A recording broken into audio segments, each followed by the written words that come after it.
Yes, good afternoon. आज हम क्या पढ़ने वाले हैं? बीम या BIM STEC, बीमस्टेक बोल देते या नॉर्मली अपन BIM STEC। अब ये है क्या या क्यों पढ़ने वाले हैं इसके बारे में अपन ये देखो। मेन चीज आप हमेशा याद रखना, जो भी पढ़ रहे होंगे it may be relevant to mathematics, history, geography, polity, उसमें एक चीज याद रखना कि पढ़ क्यों रहे। समझ रहे हो? ऐसे ऑर्गेनाइजेशन देखोगे तो लाखों है, लाखों ज्यादा हो गया, ऐसे 100-200 ऑर्गेनाइजेशन है। अगर इसके बारे में पढ़ के अगर अपन याद रखे, that is going to be impossible. तो अपने को क्या पढ़ना चाहिए, क्या इंपॉर्टेंट है और क्यों पढ़ना चाहिए भी इंपॉर्टेंट रहना चाहिए। आप कोई भी चीज देखो उसमें एक चीज लिखा रहेगा कि इंडिया का उसमें इंटरेस्ट रहना चाहिए, लॉस हो फायदा हो, अपन लगभग वही चीज पढ़ते हैं। जितने भी अपन ने ग्रुपिंग देखा होगा, भले इंडिया उसका मेंबर हो या ना हो, पर अगर इंडिया एज अ कंट्री इसके ऊपर अगर अफेक्ट आता है, इट में भी पॉलिटिकली, ट्रेड में या कोई और दूसरे वे में, तो अपने को वो पढ़ना चाहिए या वो पढ़ना है अपने को ग्रुपिंग। ठीक है, उसमें से ये ग्रुप है बिम्स्टेक। ठीक है, जैसे कि आपने ग्रुपिंग के बारे में पढ़ाऊंगा सार्क, या आपने न्यूज़पेपर में सुना होगा एशियन। ठीक है, आपने सार्क ग्रुपिंग सुना होगा, न्यूज़पेपर में कई बार आया है। इसमें यह भी सुना होगा कि इसमें इंडिया और पाकिस्तान की थोड़ी बहुत बहस होती रहती है कि होस्ट कौन करेगा। जैसे कि पाकिस्तान ने बोला होस्ट करेंगे हम। होस्ट समझता है कहां पे होगा? जैसे पाकिस्तान में होगा कहीं पे, और होस्ट हमारी कंट्री करेंगे, मतलब मेन रोल हमारी कंट्री अदा करेंगे। तो सार्क के सारे मेंबर्स ने बोल दिया कि हमको नहीं करना, नहीं है इंटरेस्टेड। ठीक है, ये सार्क की आपने कहानी सुनी होंगी। आपने न्यूज़पेपर में एशियन के बारे में सुना होगा, ये भी एक ग्रुपिंग है। ग्रुपिंग में नंबर ऑफ कंट्रीज इसमें इन्वॉल्व है। वो it may be technically, economically, politically, जो भी जिसका फायदा होता है। जैसे कि मैंने आपको नाटो के बारे में बताया था। नाटो ये किधर साइड है? वेस्टर्न साइड में। और उधर साइड में क्या बताया था मैंने आपको? SCO, Shanghai cooperation organisation. कुछ दिमाग में आ रहा है क्या बताया था मैंने इसके बारे में? नाटो क्या है, नाटो किस लिए बना है, किस लिए बनाया गया है, उसमें ग्रुपिंग में मेंबर्स क्या है। जैसे इनका एक प्रिंसिपल है, क्या है प्रिंसिपल? एक के ऊपर अटैक किया, मतलब किसके ऊपर अटैक किया? हम सबके ऊपर किया। कुछ याद है ऐसा? मैंने कुछ प्रिंसिपल बताया था आपको। क्यों बनाया उन्होंने ग्रुपिंग, ये भी बताया था मैंने आपको। फिर SCO क्या है, उसकी ग्रुपिंग क्या है, वो भी बताया था मैंने आपको। उसका हेडक्वार्टर क्या है, इंडिया के लिए कैसे मैटर करता है, वो इंडिया उसका मेंबर है तो क्या क्या चीजें उसमें आनी चाहिए। वैसे ही आज हम क्या देख रहे हैं? बिम्स्टेक रहेगा ध्यान में। तो इसमें टोटल नंबर ऑफ मेंबर्स कितने हैं, कितने कंट्रीज हैं? 7 है। चलो एक चीज अपन समझ लेते कि 7 इसके क्या है? मेंबर कंट्रीज है। उसमें से कोई मुझे नाम बता सकता है? चलो बांग्लादेश, बांग्लादेश है इसमें। ठीक है, उसके बाद भूटान, भूटान भी है। ठीक है, थाईलैंड भी है। ठीक है, थाईलैंड को अभी लिखता हूं थोड़ी देर में मैं। और म्यांमार, म्यांमार भी लिखता हूं उसे मैं। और श्रीलंका है, इंडिया है, थाईलैंड और म्यांमार। देखो टोटल नंबरिंग करें अपन तो 1 2 3 4 5 6 7, ये 7 कंट्री के गुच्छा बनाकर ये ग्रुपिंग बना है बिम्स्टेक। ठीक है, अभी मैं आपको बताऊंगा कि पहले 4 कौन से थे, कब फाउंड हुआ। पहले मैं एक बेसिक चीज बता देता हूं कि ये 7 कंट्री ने मिलके, ठीक है, आज के टाइम पर पहले 4 कंट्रीज ने मिलके बनाया था। कौन सी कंट्री से, किसी को याद है? उसे क्या बोलते हैं? बिस्ट एस, ऐसे कुछ बोलते हैं। इसमें क्या चीज एब्सेंट है? यम। यम मतलब म्यांमार। इसका फुल फॉर्म क्या बताना है आपका? Bay of Bengal. बताओ, bay of Bengal initiative for multi sectoral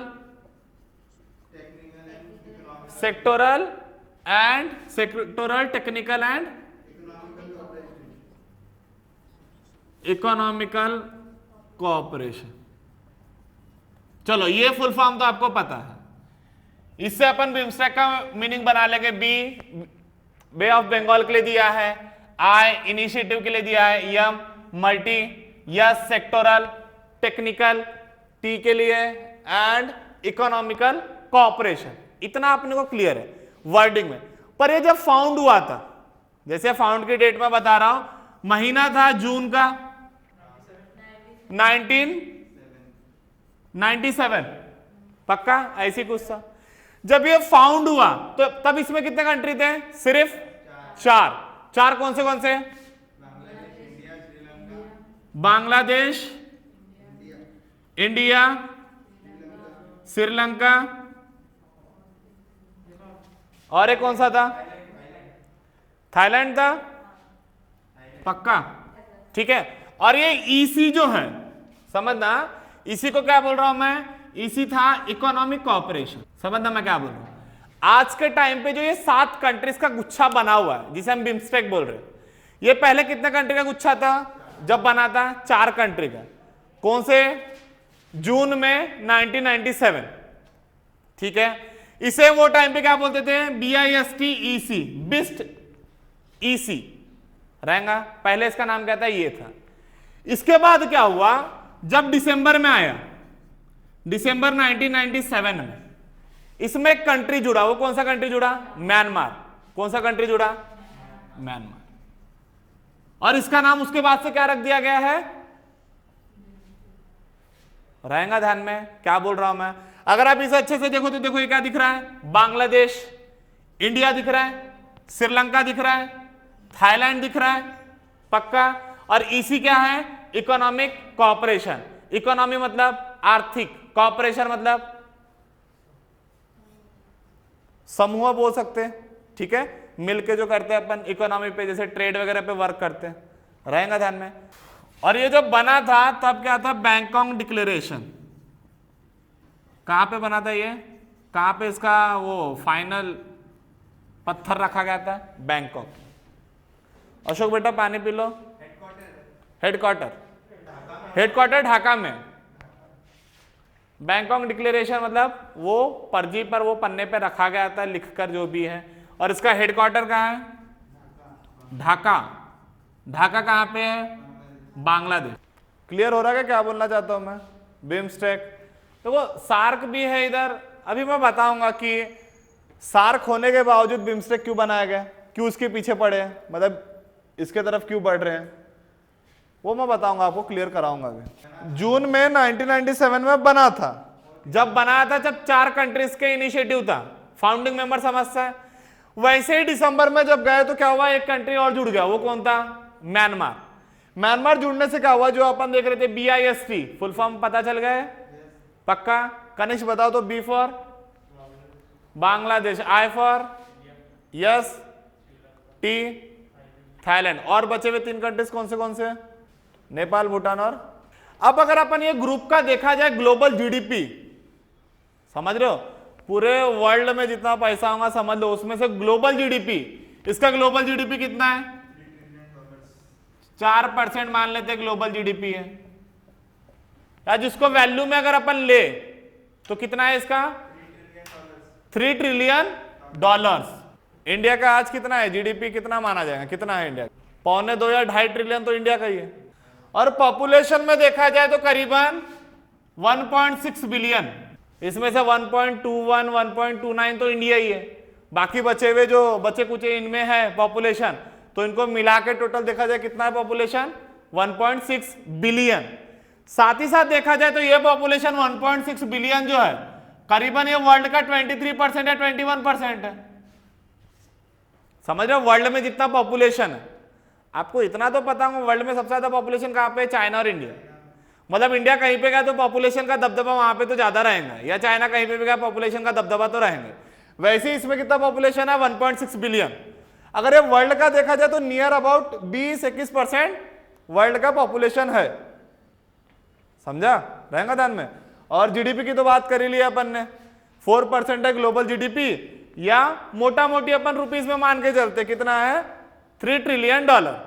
और अगर ट्रेडिंग की बात करें हम, ट्रेड मतलब व्यापार, पूरे वर्ल्ड में कितना होता है और यहां पे कितना व्यापार होता है, ठीक है, तो व्यापार में देखा जाए तो करीबन वर्ल्ड का 3.7% ट्रेड होता है यहाँ पे। क्या बोल रहा हूं, समझ रहे हो आप? ये जो बिम्स्टेक है, ये जो ग्रुपिंग है, इसका पॉपुलेशन देखा जाए तो कितना है, 1.6 बिलियन टोटल लोगों का मिला के बात कर रहा हूं मैं। और इसी को देखा जाए तो करीबन 20 से 21% पूरे वर्ल्ड का पॉपुलेशन बस ये ग्रुपिंग में। एक चीज क्लियर हो गई। दूसरा क्या बोला मैंने, ग्लोबल जीडीपी कितना परसेंट है, ग्लोब में जितना समझ लो पैसा है वर्ल्ड में, उसमें से ये ग्रुपिंग के पास कितना है, 4%, नियर अबाउट कितना, 3 ट्रिलियन। और इसमें तो इंडिया ही सबसे बड़ा, समझ रहे हो क्या, मास्टर कौन होगा इसमें? जैसे ये सीओ मैंने बताया था आपको, शंघाई कोऑपरेशन काउंसिल, वो तो चाइना में था, तो चाइना का दबदबा चलता था, समझ रहे हो? और उसमें वो भी बड़ा प्लेयर है। यहाँ पे कौन सा बड़ा प्लेयर है, इंडिया ही सबसे बड़ा प्लेयर है, क्योंकि सबसे ज्यादा इकोनॉमी अपनी इंडिया की है, रहेगा ध्यान। उसके बाद क्या बोला अपन ने कि जितना भी व्यापार होता है उसमें से 3.7% यहां पे होता है। व्यापार समझते हो, एक्सपोर्ट इंपोर्ट इंक्लूडेड। क्लियर हो रही है हिस्ट्री, कैसे कैसे जा रहे हैं अपन। अब आया 2004 का सीजन, 2004 का साल, ठीक है। पहले कितने लोग थे, कितने कंट्रीज से ये लोग, 4 कंट्रीज से। उसके बाद 1997 में ये ऑब्जर्वर भी बना और वहीं पे क्या बन गया, ये मेंबर भी बन गया, और ग्रुप का नाम क्या हो गया, बिस्टेक के जगह बिम्स्टेक। इतना क्लियर है। फिर 2004 में क्या हुआ, बचे हुए जो 2 कंट्री है, इसमें टोटल कितने हैं आज, 7। उसमें से ये पहले 4 दिसंबर 1997 में एक मिल गया, 5 हो गए। इसके बाद 2 फिर से और ऐड हो गए, बचे हुए 2 कौन से, नेपाल और भूटान। 2004 में क्या हो गए, ग्रुप में जुड़ गए। आगे चले। इसके बाद अगर आप अच्छे से देखो तो ये जो 5 कंट्रीज है, ये जो 5 कंट्रीज है, ये कौन से कंट्रीज है, साउथ एशियन। कौन से कंट्री है, साउथ एशियन। इतना समझता ना अपने को, नॉर्थ ईस्ट साउथ वेस्ट, तो ये पूरे कंट्रीज कौन से हैं, साउथ एशियन। कौन सी कंट्री है, साउथ एशियन। साउथ मतलब समझता दक्षिण, और ये एशिया तो आपको पता है, उसमें से ये साउथ एशियन है, ठीक है। 5 कंट्रीज कौन से हैं, साउथ एशियन। और इसमें बचे हुए 2 कंट्रीज, दो कंट्रीज कौन से हैं, साउथ ईस्ट एशियन। ये भी साउथ में, पर ये कैसे है, ईस्ट में, साउथ ईस्ट एशियन रहेगा ध्यान में। मैप में मैं आपको लोकेशन थोड़ा पहले ही बता चुका हूं, जब मैंने आपको म्यांमार में जो अभी सत्ता पलट हुई है उसके बारे में आपको पहले ही बता चुका हूं। मैप के वाइज अपन देख चुके हैं, थाईलैंड और म्यांमार, इसके बारे में भी थोड़ा बहुत देख चुके हैं अपन मैप में, तो मे भी आपको क्लियर अंडरस्टैंडिंग होंगी। नहीं है तो थोड़ा बहुत याद रखो, रहेगा ध्यान में। क्या बोला है हमने कि ये 5 कंट्रीज जो थे वो कहां के हैं, साउथ एशियन के, और ये 2 कंट्रीज जो थे वो कहां के, साउथ ईस्ट एशियन के। रहेगा ध्यान में। इतनी पिक्चर क्लियर है सभी को, पक्का, ठीक है। अब अपन देखेंगे कि ऐसे कौन से एरियाज है, जोन है, जैसे कि मैं, वो मेरा दोस्त है, हम दोनों दोस्त कौन से चीजों में कंफर्टेबल है, या हम लोगों ने ग्रुप बनाया क्यों, समझ रहे हो क्या। एरिया ऑफ कोऑपरेशन देखेंगे, मतलब ऐसे कौन से एरिया है जिसमें मैं और कनिष्क मिलकर काम कर सकते हैं। मैं और ये जो 7 कंट्रीज, जो 6 कंट्रीज है, इनके साथ मिलकर मैं काम कर सकता हूं। ऐसे कौन से एरियाज है, समझ रहा है, कौन से ऐसे क्षेत्र है जिसमें अपन सब मिलकर क्या करेंगे, काम करेंगे। अपन सब मतलब ये, इसमें जितने कंट्रीज आते, 7 कंट्रीज। क्लियर कट है। देखते फिर अपन एरियाज ऑफ कोऑपरेशन। चलो फिर देखते हैं क्या देखने वाले अपन, एरियाज ऑफ कोऑपरेशन। चलो बताओ, कोई बता सकता है मुझे। पहला बिल्कुल सही है, ट्रेड कर सकते हैं अपन, ट्रेड एंड इन्वेस्टमेंट में सभी लोगों के साथ मिलके। समझ रहा है क्या, ये जो 7 कंट्रीज है ये सभी मिलके, या इंडिया को भी एक क्यों जरूरत है ग्रुपिंग की। एक चीज याद रखना, कोई भी ग्रुप में अपन क्यों जुड़ते हैं, एक तो इकोनॉमी के लिए, गुड रिलेशन किस लिए, एक इकोनॉमिक रिलेशन, उसके बाद पॉलिटिकल रिलेशन। समझ रहे हो, ये सब रिलेशन अपने को बनाना है। क्यों बनाना है, क्योंकि जो भी अपन इंपोर्ट एक्सपोर्ट करते हैं, एक तो वो करने के लिए, साथ ही साथ जो चीजों की अपने को रिक्वायरमेंट है, जैसे क्रूड ऑयल अपने को बहुत रिक्वायरमेंट है, अपने इधर उतना उत्पादन नहीं होता है, तो अपन क्या करते हैं, बाहर से मंगाते हैं। अपने रिलेशन या अपने कॉन्ट्रैक्ट रहेंगे तभी तो अपने कोई देंगे, समझ रहा है। और जो अपने तरफ ज्यादा अपन उगाते हैं या प्रोडक्शन ज्यादा करते हैं, जैसे कि भी आपने रिसेंट में सुना होगा सैफरॉन, केसर सुना है, केसर, जो केसर कश्मीर में उगता है, उसे भी जीआई टैग देके अपन क्या करेंगे, एक्सपोर्ट करेंगे तो अच्छा फायदा होगा अपने को। जैसे कि साउथ साइड में मसाला सुना है, नहीं सुना है, जैसे पहले से ही अपना क्या है, फेमस है साउथ जोन, पेपर वगैरह के लिए, कार्डामम ये सब के लिए क्या है, फेमस है। जैसे कि आपको अगर मैं बता दूं, कॉटन के लिए भी इंडिया फेमस है। या मोटा मोटी पकड़ लेते हैं, जूट पता है आपको, जूट की हिस्ट्री पता है क्या आपको, सबसे ज्यादा उत्पादन होता था अपने से ही, पर क्या हुआ, जब बांग्लादेश, पता है आपको, बांग्लादेश अलग हुआ, ठीक है, जिसे अपन बोलते हैं ईस्ट बंगाल, क्या बोलते हैं उसे हम, ईस्ट बंगाल, तब क्या हुआ, 3/4, समझ रहे हो मैं क्या बोल रहा हूं, 3/4 करीबन 75% जो जूट का अपने पास मिल था, समझते हो, मिल या इंडस्ट्रीज, वो किसके तरफ चले गया, बांग्लादेश की तरफ, समझ रहा है।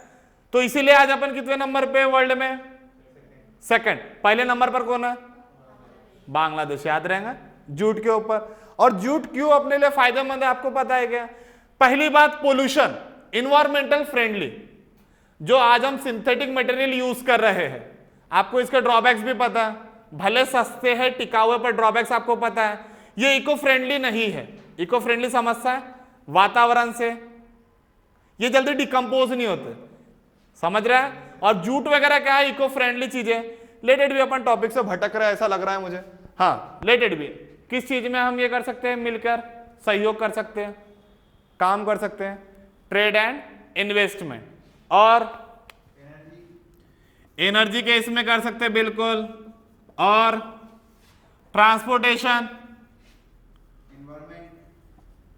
और एक चीज याद रखना, ये जो बिम्स्टेक है, इसका जो पहला वर्ड है बे ऑफ बंगाल, इसको मोटा मोटी यही याद रखना, बे ऑफ बंगाल के जो भी आजू बाजू में है, समझ रहा मैं क्या बोलना चाहता हूं, बे ऑफ बंगाल सी पता है आपको, जो भी उसके आजू बाजू में कॉर्नर में कंट्रीज है, आपको मैप याद होगा तो, जैसे इंडिया का मैप इधर है, इधर साइड ये पूरे कंट्रीज नहीं, क्या जो भी कॉर्नर वगैरह का बे ऑफ बंगाल का है, किनारों वाला, उसको वो किसके अंदर है, बिम्स्टेक के अंदर है, रहेगा ध्यान में। India, Arabian Sea, bay of Bengal sea, जो इधर वाला पट्टा है, जितने कंट्रीज ज्वाइंट है, वो अपन ने बता दिया 7 कंट्रीज कौन से, तो याद रखना इधर के आजू बाजू के जो भी पट्टे वाले हैं वो इंक्लूडेड है, ठीक है। मतलब मेन सेंटर आपको समझ गया कौन सा होगा, बे ऑफ बंगाल, क्लियर कट है, ठीक है। और कम्युनिकेशन में बिल्कुल एग्रीकल्चर भी ले सकते हैं अपन, पॉवर्टी के ऊपर भी वर्क कर सकते हैं सब लोग मिलके, ठीक है, क्योंकि साउथ एशिया या साउथ ईस्ट एशिया में गरीबी बहुत है एज कंपेयर टू वेस्टर्न, समझ रहे हो मैं क्या बोलना चाहता हूं। आप पॉवर्टी इंडेक्स भी देखो तो इसमें जो भी कंट्रीज है, इनका रैंक उतना कुछ खास नहीं है, इंडिया का भी रैंक उतना कुछ खास नहीं as compare to western countries, जैसे कि नॉर्वे हो गया, जर्मनी हो गया, ये सब क्या है, आगे आगे रहेगा ध्यान में। उसके बाद पॉवर्टी के ऊपर अपन ये कर सकते हैं, डिजास्टर मैनेजमेंट के ऊपर कर सकते हैं, एंड और कोई क्लाइमेट चेंज के ऊपर, क्लाइमेट चेंज याद रहेगा, क्लाइमेट चेंज मतलब देखो आजकल क्या हो रहा है, अपना वातावरण एकदम से बदलते जा रहा है, जैसे कि अभी आप फील करते होंगे धूपकाले के टाइम पे बारिश आती है, ठीक है। दूसरा एक फैक्टर ले लेते हैं, ग्लोबल वार्मिंग, समझ रहे हो, जो आज के टाइम में देखा जाए सबसे बड़ी डिफिकल्टी चीज क्या है पता है, सबसे हार्ड क्या है अपने लिए, अपने वातावरण को बचाना। अपने पास कई मेथड है, सब कुछ है यूज करने के लिए, पर इन सब चीज में अपने को सस्टेनेबल रखना है चीजों को। सस्टेनेबल मतलब कि अपन फ्यूचर जनरेशन का खुद ही यूज आज ही ना कर ले, समझो मेरी बात को क्या बोल रहा हूं। अपन इतने ग्रीडी नेचर के हो गए कि अपन जो फ्यूचर जनरेशन में जो एनर्जी उनको यूज करना है वो अपन ही यूज कर रहे हैं। तो आज सबसे मेन चीज, सबसे जो बोलते हैं वर्ल्ड का सबसे बड़ा कंसर्न क्या है, सस्टेनेबल डेवलपमेंट वाला पैटर्न अपने को अपनाना है कि हमें कोई कॉम्प्रोमाइज भी नहीं करना है, उतना कुछ खास कॉम्प्रोमाइज भी नहीं करना है, अपने को भी यूज करना और अपने को ये भी सोच के करना है कि जो अपने आने वाली पीढ़ी है, जनरेशन है, उनको भी यूज करने के लिए चीज मिले, रहेगा ध्यान में, ठीक है। तो ऐसे करके टोटल करके निकला टोटल 14 पॉइंट या 14 एरिया ऑफ कॉपरेशन रहेगा याद, जैसे कि काउंटर टेररिज्म रहेगा याद, काउंटर टेररिज्म और cultural cooperation, environment and disaster management, narcotics, ठीक है, फिशरीज ले लेते हैं, टूरिज्म ले लेते हैं, ये सब क्या है, एरिया है, जोन है। जैसे कि मैं अपन सब लोग, अपन सब ने बोला कि अपने को कुछ तो करना है, तो इन्होंने बताया यार अपन ने कहा कॉलेज में कुछ अलग सा का फंक्शन करेंगे, उसके लिए ड्रेस कोड करेंगे अपन। वहां से अंकित जी ने बोला नहीं अपन ऐसा नहीं करेंगे, अपन स्पोर्ट्स के लिए ध्यान देंगे, अपन किट्स मंगाएंगे। उधर से अथर्व ने बोला नहीं यार अपने इसमें नहीं कहा इवेंट वगैरह में डीजे वगैरह की जरूरत है, अपन ये करेंगे। समझ रहे हो क्या? तो ये सारे कंट्रीज ने मिलकर सोचा है कि एरियाज ऑफ कॉपरेशन अपने क्या रहेंगे, ऐसे कौन से एरिया रहेंगे जिसके ऊपर अपन सब वर्क करेंगे। मेन चीज तो यही है ना, ऐसे कौन से चीजें, नहीं तो पता चला अपन ग्रुप बना रहे, चलो टीम ही टीम बना रहे और काम धंधा कुछ है ही नहीं, तो ऐसा तो नहीं रहेगा। मतलब ग्रुप बना के अपने को वर्क कौन सा करना है। तो ऐसे करके कितने एरियाज ऑफ कॉपरेशन है, 14 एरियाज ऑफ कॉपरेशन है, नंबर याद रहेगा 14, ठीक है। अब देखते हैं अपना ऑब्जेक्टिव क्या क्या है, मुद्दा। देखो एरियाज ऑफ कॉपरेशन और ऑब्जेक्टिव, इसमें कुछ ज्यादा फर्क नहीं। ऑब्जेक्टिव मतलब उद्देश्य, कि भैया उद्देश्य क्या है। अब कोई भी चीज ग्रुप बनाना है, कुछ भी करना है, तो उसका उद्देश्य तो रहेगा। तो अभी अपन क्या देखने वाले हैं, ऑब्जेक्टिव। एक मेन चीज क्या है कि ये जो साउथ एशियन कंट्रीज है और ये साउथ ईस्ट एशियन कंट्रीज है, ये दोनों में क्या रहे, मेल जोल बना रहे। वो तो अपन आएंगे, इंडिया के लिए क्या फायदेमंद है, वो तो एक इंडिया का पर्सपेक्टिव हो गया। समझ रहे हो क्या है, इंडिया का मत है। जैसे चाइना वाला अपना कुछ नहीं तो अपना वो रोड एंड बेल्ट इनिशिएटिव लेकर बैठा रहता है कि तुम करो। जैसे एससीओ में अपन ने देखा सारे कंट्रीज उसके मेंबर है एक्सेप्ट इंडिया, ठीक है। वो तो किसका था, चाइना का। जैसे उधर उसका मत था, उसका दिमाग में था, वैसे इंडिया के फायदेमंद के लिए। अभी अपने को ये ग्रुप देखना है कि ग्रुप बना तो इसका ऑब्जेक्टिव क्या था। तो एक तो अपन पहला वाला पॉइंट ही जोड़ सकते हैं, इकोनॉमी, आर्थिक या टेक्निकल चीजों को क्या करना है, बढ़ावा देना है या डिस्कस करना है। समझ रहे हो क्या बोल रहा हूं मैं, लिख दूं मैं इसे, टेक्नोलॉजिकल एंड इकोनॉमिक कॉपरेशन। थोड़ा समझ पा रहे हो क्या बोल रहा हूं मैं, टेक्नोलॉजिकल, टेक्नोलॉजी समझता है आपको, उसके साथ ही क्या बोल रहा हूं, इकोनॉमिक मतलब आर्थिक, कॉपरेशन मतलब मेल मुलाविया। थोड़ा उसे हिंदी में समझने की कोशिश करो। दूसरा क्या है, जैसे कि दूसरा कल्चरल कॉपरेशन, कम्युनिकेशन, ट्रांसपोर्ट।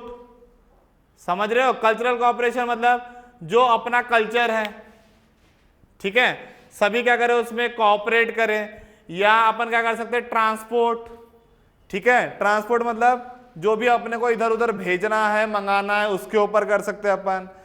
या अपन क्या बोल सकते हैं, कॉमर्स के ऊपर। कॉमर्स मतलब क्या होता है, व्यापार, व्यापार के ऊपर रहेगा ध्यान में।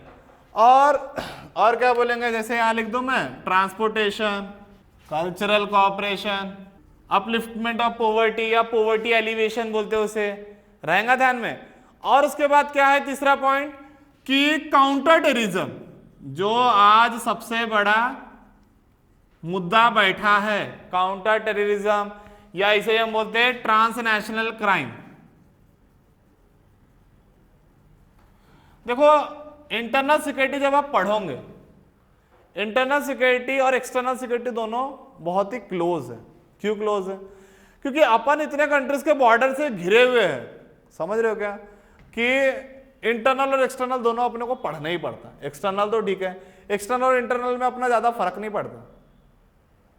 समझ रहे हो क्या, क्योंकि एक्सटर्नल बाउंड्री से कब इंटरनल बन जाता है वो समझ में नहीं आता, रहेगा यार। इसके ऊपर कभी अपन डिस्कस करेंगे, जैसे पाकिस्तान की हम बात करेंगे, और जो यहाँ पे आए दिन जिहाद के नाम पर या और कुछ ऐसे एस्पेक्ट के ऊपर जो अपने इंडिया के अंदर ही मैं ऐसी बात नहीं कर रहा, बॉर्डर की बात कर रहा हूँ कि एक्सटर्नल वॉर हो रहा है चलो लड़ते हैं।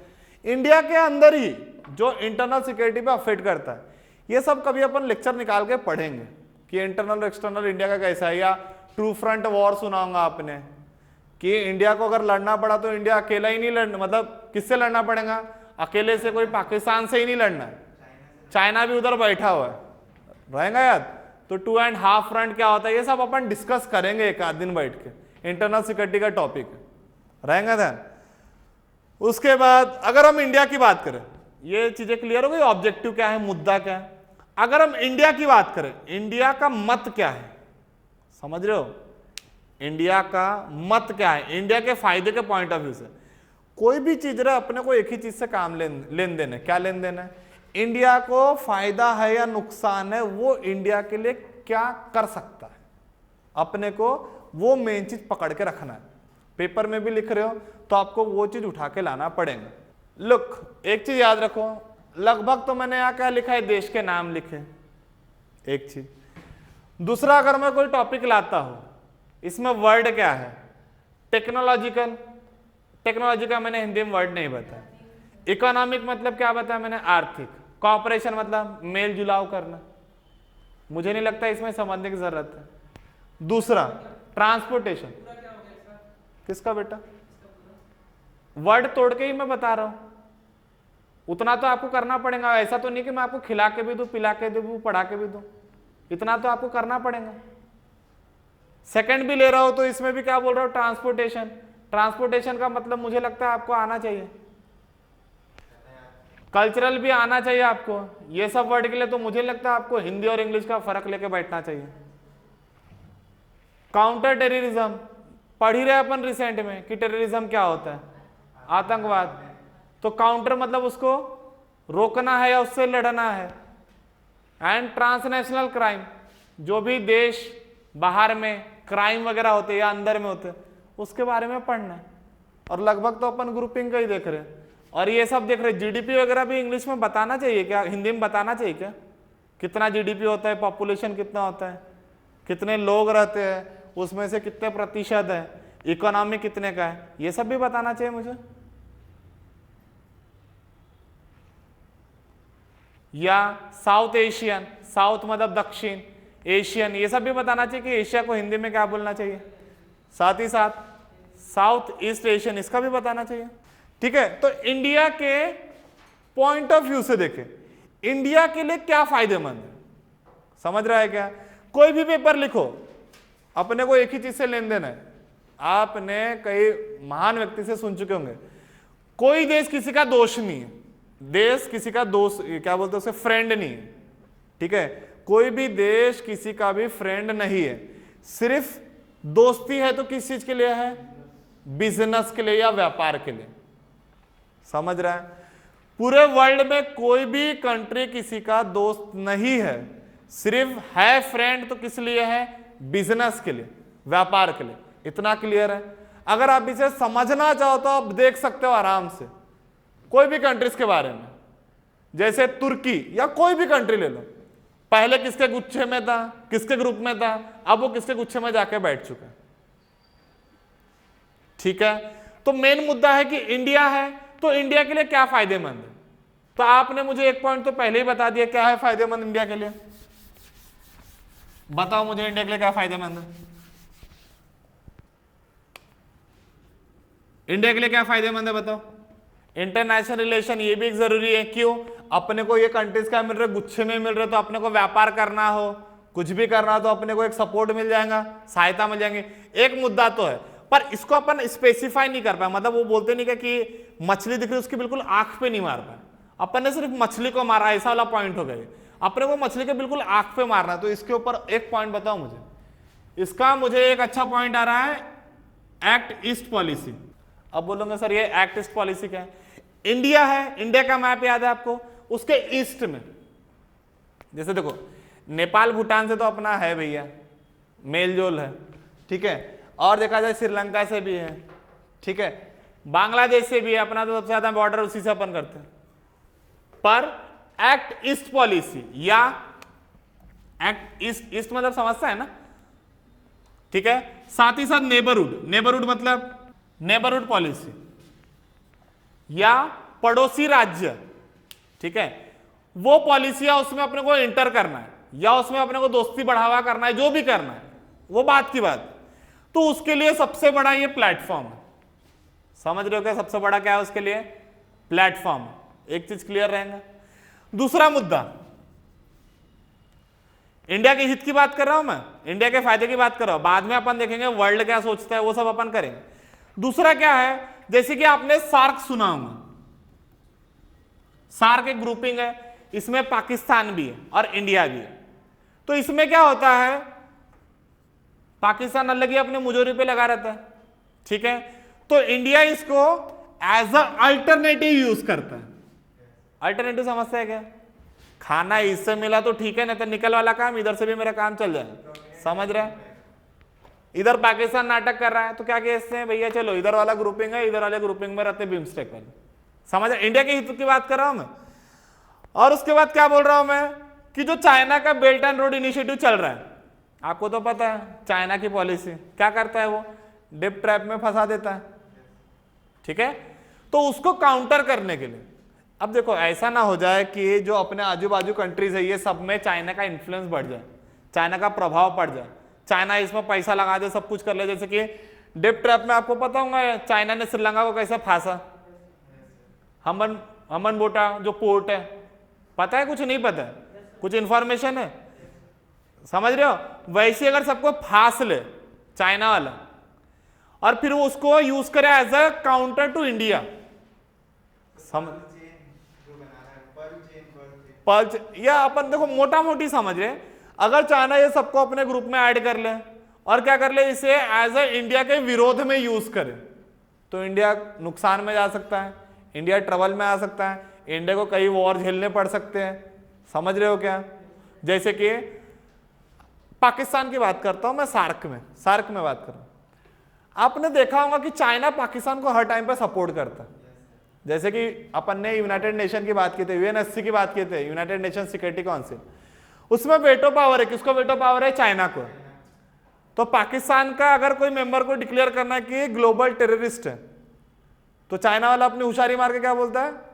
नहीं है, वोट ही नहीं करता। अब उसके पास वेटो पावर है, अगर उसने एक ने मना कर दिया मतलब बाकी जो चारों ने किया वो क्या हो गया? कैंसल। समझ रहे हो क्या? चाइना क्या करता है, समझा क्या?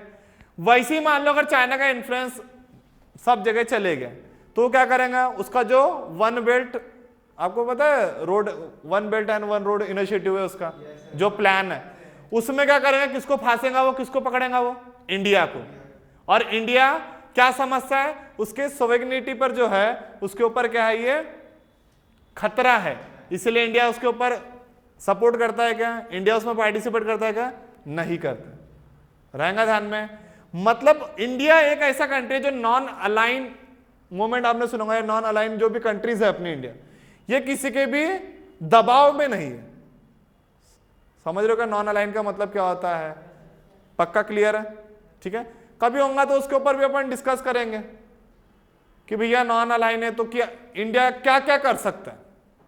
इंडिया ना ही ये गुच्छे में ना ही वो गुच्छे में, पर अपनी आवाज रख सकता है। समझ रहे हो क्या बोलना चाहता हूं? वर्ल्ड में इंडिया ना ही इस गुच्छे में ना ही उस गुच्छे में, अपनी आवाज उठा सकता है। रहेगा ना? चलो, और इंडिया के लिए क्या क्या है, और इंडिया के हित में? हाँ, एक चीज अपन ने क्या बोले, टू काउंटर चाइना, या to counter China one road one belt initiative, पता है ना आपको? ठीक है, या one belt and road initiative. और इसके बाद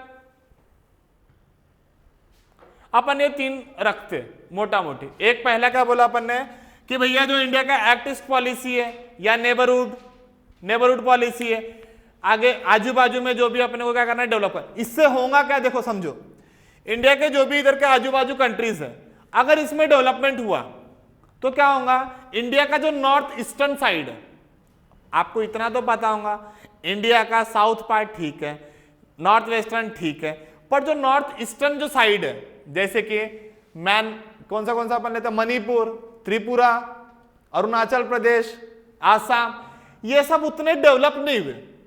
समझ रहे हो क्या मेरा बात क्या कहना चाहता हूं, कि अगर आजू बाजू के कंट्रीज डेवलप होंगे तो भैया उनको सामान एक्सपोर्ट इंपोर्ट तो कराना होगा।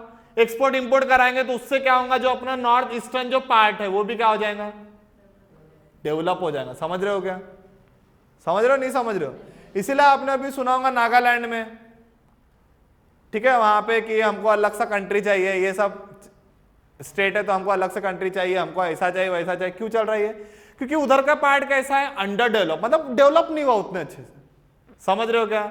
और डेवलप नहीं हुआ कोई चीज तो उसमें क्या होता है, सेटिस्फैक्शन नहीं आता। सेटिस्फैक्शन मतलब लोगों में क्या आता है, जो रिच पीपल है और पुअर पीपल है दोनों के बीच में बड़ा गैप आ जाता है, और उससे क्या होता है, अनसेटिस्फैक्शन, या उसको हम बोल सकते कि जो संतुष्टि है वो इंसान में नहीं आती। उसकी वजह से क्या होता है, कॉन्फ्लिक्ट होता है, झगड़ा होता है। रहेगा ध्यान में। दूसरा क्या बोला अपन ने, इंडिया इसको किस लिए इंडिया इसमें घुसा है, उसको ऐसा लगता है कि ये क्या है, एक सार्क का अल्टरनेटिव है। इसमें पाकिस्तान नखरे करते रहता है, ठीक है, तो इंडिया को क्या लगता है ये सार्क का अल्टरनेटिव, इसीलिए इंडिया इसमें इन्वॉल्व है। इंडिया के हित की बात कर रहा हूं मैं। उसके बाद चाइना का जो one belt one road initiative है उसको काउंटर करने के लिए, या चाइना को काउंटर करने के लिए इंडिया इसमें घुसा हुआ। अच्छा, ये इसमें कंट्रीज कितने कितने और उसके आजू बाजू कंट्रीज में, हाँ। और पोर्ट देखो कैसा होता, मान लो मैंने अपना इन्फ्लुएंस कर लिया, अब जैसे चाइना वाले ने इसके पोर्ट में जाके अपना ही कर लिया। अब भैया मैं इंडिया वाला हूं, मेरे को एक्सपोर्ट इंपोर्ट कराना है तो क्या देना पड़ेगा मेरे को, समझते हो? मेरी जगह है, मेरे जगह से गुजरना है तो क्या देना पड़ेगा भाई, पैसा देना पड़ेगा। समझते हो? ठीक है। अब आते कि भैया कौन से चैलेंजेस है जो ये ग्रुपिंग फेस कर रहा है। समझ रहे हो क्या? ये तो ठीक है, हित में है, ऐसा है वैसा है।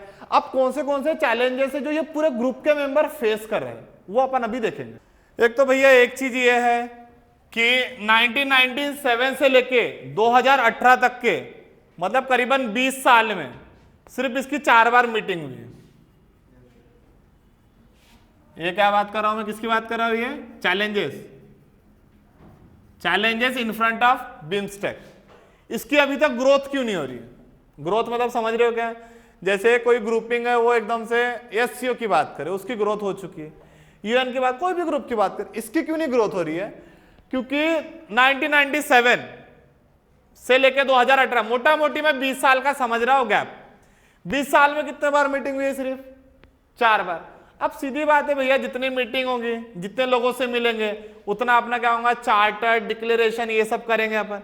और एक चीज बता दो आपको, इसका ग्रोथ क्यों नहीं हुआ? इसका जो चार्टर है, याद रखना, इसका जो चार्टर है, चार्टर मतलब समझते हो भैया, नियम क्या क्या रहेंगे। जैसे अभी मैंने आपको नाटो का बताया था, नाटो का क्या था, एक के ऊपर अटैक किया तो सबके ऊपर।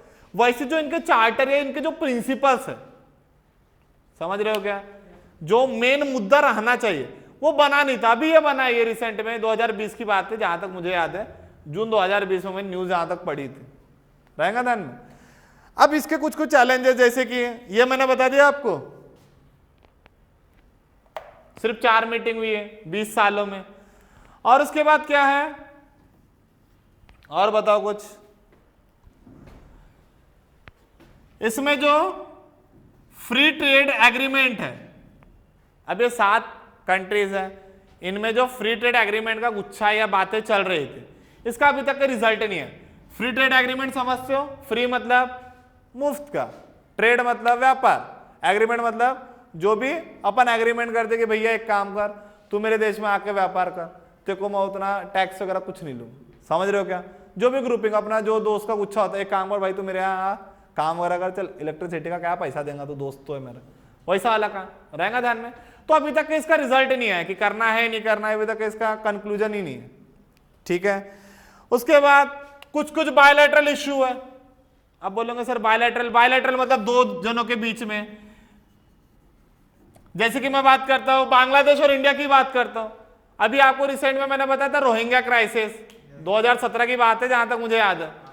रोहिंग्या क्राइसिस क्या है, जो कुछ वहां के लोग हैं, बांग्लादेश एक्सेप्ट नहीं कर रहे, बांग्लादेश नहीं, म्यांमार की बात है ना बेटा, हाँ म्यांमार की बात है, म्यांमार के, तो म्यांमार वाले एक्सेप्ट नहीं कर रहे हो, क्या करे, उन्हें मार रहे, टॉर्चर करे, तो वहां के लोग क्या कर रहे, भाग के कहां आ रहे, इंडिया में घुस रहा, कोई इधर घुस रहा, कोई उधर घुस रहा। अब आजू बाजू वाले कंट्रीज वाले क्या बोल रहे, हमको नहीं रखना, ये नहीं करना, वो नहीं करना। तो इंडिया में भी क्या है, ये एक टाइप का इशू बन गया, म्यांमार और इंडिया के बीच में क्या बन गया, इशू बन गया कि भैया पहले ही अपने इधर पॉपुलेशन ज्यादा है, और लोग आएंगे और लोगों को रखेंगे, समझ रहे हैं? तो एक टाइप का क्या है, कॉन्फ्लिक्ट भी बोल सकते हैं, इशू बोल सकते हैं। या दूसरे कंट्रीज के बीच में, जैसे कि मैं कंट्रीज का नाम लेता हूं, म्यांमार और थाईलैंड की बात करता हूं, ये दोनों के भी संबंध कुछ ठीक नहीं है। तो ये क्या है, एक दो टाइप के इश्यूज है जिसकी वजह से ये ग्रुपिंग की ग्रोथ नहीं हो रही। जैसे सार्क की ग्रोथ क्यों नहीं हो रही थी, क्योंकि इंडिया और चाइना का बनता नहीं, इंडिया और पाकिस्तान का बनता नहीं है वहां पे। सिमिलरली इधर भी कुछ कंट्रीज है जिनके आपस में बनती नहीं, रहेगा ध्यान में। और अपने को पता है कोई भी चीज को अपने को पाना है तो क्या करना पड़ेगा, सबको मिला के एक साथ आगे बढ़ना पड़ेगा। क्लियर है? ठीक है। और कुछ पॉइंट है, बट मैं इतने ही पॉइंट बताना चाहता हूं, जैसे कि टाइम के कांस्टेंट के हिसाब से, रहेगा ध्यान में। अब जो ये चार्टर बना, चार्टर बना मतलब अब निका, ये आप जितने लोग बैठे हो आपको अलग अलग रिस्पॉन्सिबिलिटी मिल गई। रिस्पॉन्सिबिलिटी मतलब भैया तू क्या देखेगा, तू एक काम कर, तू देखेगा साइंस टेक्नोलॉजी इनोवेशन का काम। तू कौन सा कंट्री है, हाँ चल तू कौन सा है, बांग्लादेश है, तू देखेगा ट्रेड और इन्वेस्टमेंट का काम, ट्रेडिंग वाला काम देखेगा।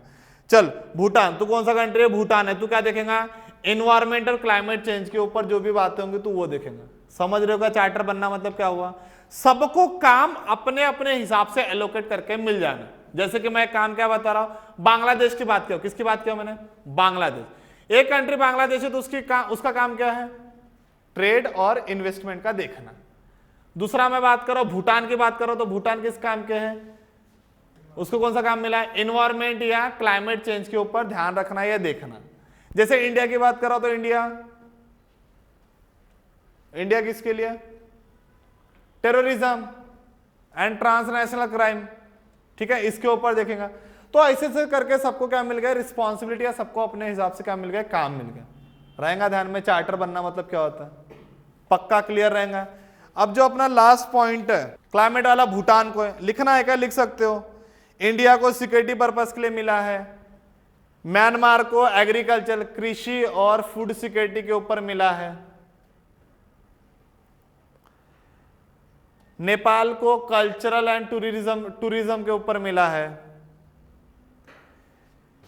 श्रीलंका को साइंस टेक्नोलॉजी एंड इनोवेशन के ऊपर मिला है, और अपने थाईलैंड बाबा को मिला है कनेक्टिविटी के लिए। ये सेक्रेटरी जनरल के हिसाब से बोल रहा हूं मैं।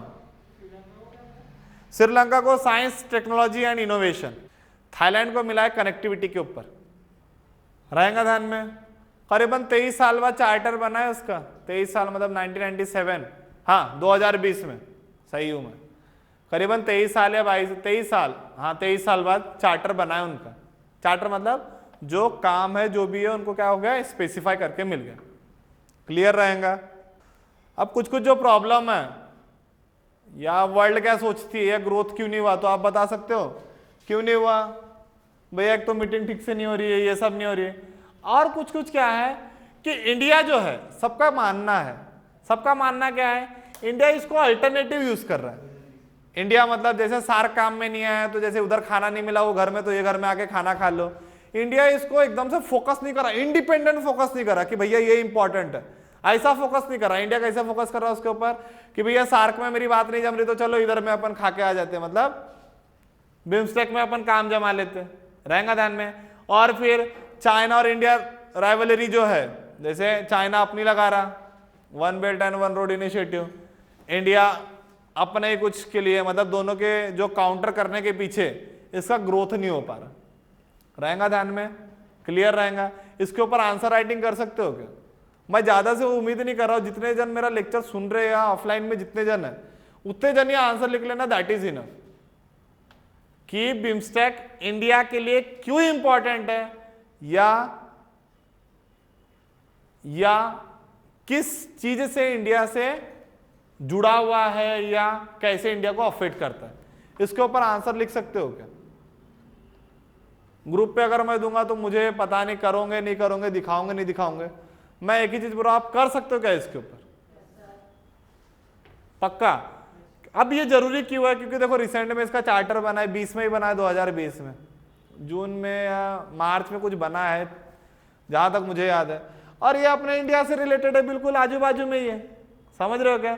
और इसमें ऐसे कंट्रीज है जिससे तो इंडिया को और लेन देन ज्यादा है, सबसे ज्यादा लेन देन इधर ही है।